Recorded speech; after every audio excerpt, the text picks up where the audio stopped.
Hi అండి, welcome back to our channel. ఈరోజు మన వీడియోలో కమ్మని కోడిగుడ్లు నెత్తళ్ళ కర్రీ ఎలా చేసుకోవాలో ఈ వీడియోలో చూద్దాం. ఈ నెత్తళ్ళు హెల్త్కి చాలా మంచిదండి. దీంట్లో B12 అనేది పుష్కలంగా ఉంటుంది. ఇప్పుడున్న కాలంలో అందరికీ B12 డెఫిషియన్సీ ఉంది కదా.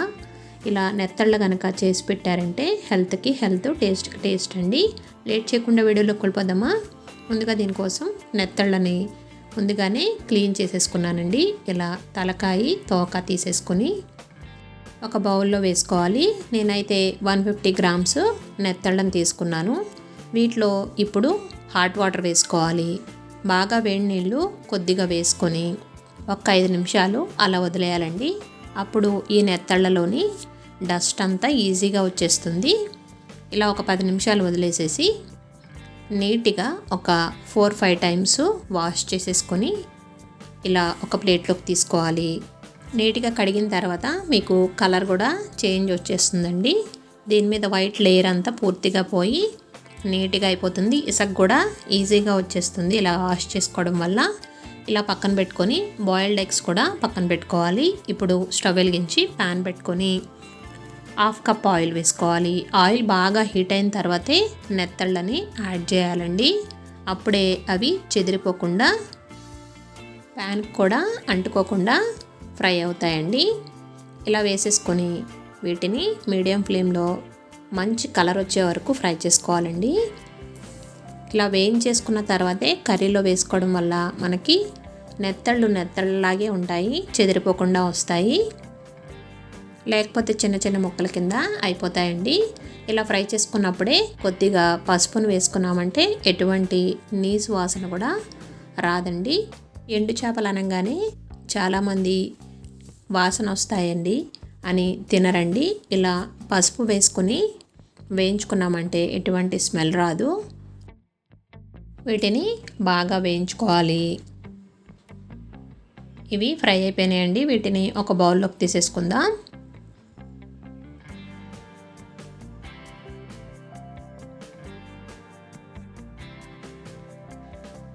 దీంట్లోనే కొద్దిగా ఆయిల్ వేసుకుంటున్నాను. ఇంకొంచెం ఆయిల్ యాడ్ చేసేసుకొని బాయిల్ చేసుకున్న ఎగ్స్ని కూడా వేసుకొని వీటిని కూడా ఒక 2 నిమిషాలు ఫ్రై చేసుకోవాలి. ఈ ఫ్రై అయిన తర్వాత వీటిని కూడా ఒక బౌల్లోకి తీసేసుకొని అదే ఆయిల్లో 1 టేబుల్ స్పూన్ జీలకర్ర, 2 రెబ్బల కరివేపాకు, సన్నగా కట్ చేసుకున్న పచ్చిమిర్చి, ఆనియన్స్ వేసుకుంటున్నాను. ఆల్రెడీ ఆయిల్ అనేది హీట్గానే ఉంది కాబట్టి వెంటనే అన్నింటినీ వేసేసుకోవాలి. ఉల్లిపాయ ముక్కలు వేసుకున్న తర్వాత ఒకసారి బాగా కలుపుకొని కొద్దిగా కల్లుప్పు యాడ్ చేసామంటే ఉల్లిపాయ ముక్కలు అనేవి తొందరగా మగ్గిపోతాయి. ఇవి ఒక 50% ఫ్రై అయ్యే వరకు మధ్యలో కలుపుకుంటూ ఒక 5 నిమిషాలు మూత పెట్టుకొని కుక్ చేసుకోవాలి.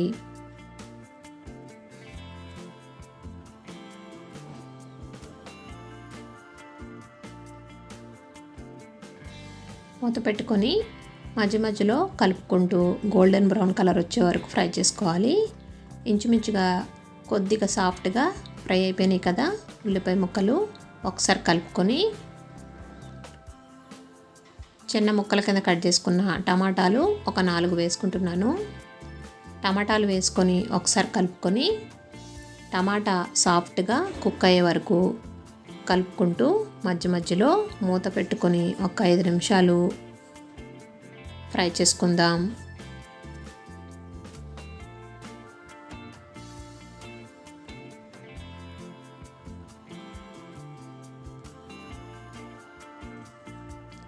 టమాటా అనేది మెత్తగా మగ్గిపోయిందండి. ఒకసారి కలుపుకొని కారాన్ని యాడ్ చేసుకుందాం. 2 టేబుల్ స్పూన్ కారం వేసుకోవాలి.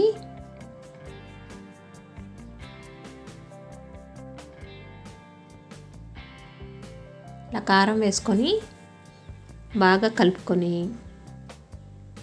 1 నిమిషం పాటు అలా వదిలేయాలండి. కారం వేసిన వెంటనే వాటర్ యాడ్ చేయకూడదు.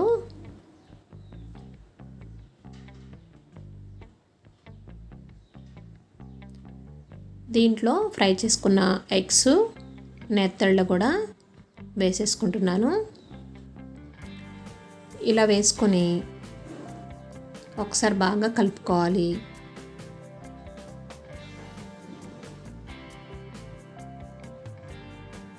కలుపుకొని 2 కప్పుల వాటర్ వేసుకుంటున్నాను.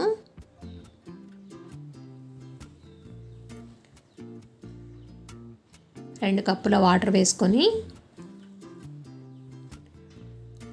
సాల్ట్ అనేది సరిపోయిందో లేదో చెక్ చేసుకోవాలి. చెక్ చేసుకొని సరిపోకపోతే కొద్దిగా సాల్ట్ యాడ్ చేసుకొని మూత పెట్టుకొని మరొక 5 నిమిషాలు మీడియం ఫ్లేమ్లో కుక్ చేసుకోవాలి. ఇలా ఒకసారి చేశారంటే అందరూ ఇష్టపడతారండి. మూత పెట్టుకొని ఒక 5 నిమిషాలు కుక్ చేసుకుందాం.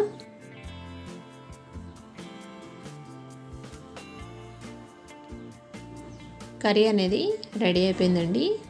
కొద్దిగా వాటర్గా అనిపిస్తే మరొక 2 నిమిషాలు కుక్ చేసుకోవచ్చు. దగ్గరగా అయిపోయింది కాబట్టి నేను స్టవ్ ఆఫ్ చేసేసుకొని కోడిగుడ్లు ఎండు నెత్తళ్ళ కర్రీని సర్వ్ చేసుకుంటున్నాను. ఇది రైస్లోకి అయితే చాలా బాగుంటుందండి. హెల్తీగా ఉండే ఈ కోడిగుడ్డు ఎండు నెత్తళ్ళ కర్రీ రెడీ అయిపోయింది. వీడియో నచ్చితే తప్పకుండా లైక్ చేయండి. మీరు కూడా ట్రై చేసి ఎలా వచ్చిందో కామెంట్ సెక్షన్లో కామెంట్ పెట్టండి. వీడియోని చూస్తున్నారు కానీ లైక్ చేయడం లేదండి. మీరు లైక్ చేయడం వల్ల మన ఛానల్కి ఎంతో సపోర్ట్ చేసిన వారు అవుతారు. ఫ్రెండ్స్కి రిలేటివ్స్కి షేర్ చేయండి. Thanks for watching.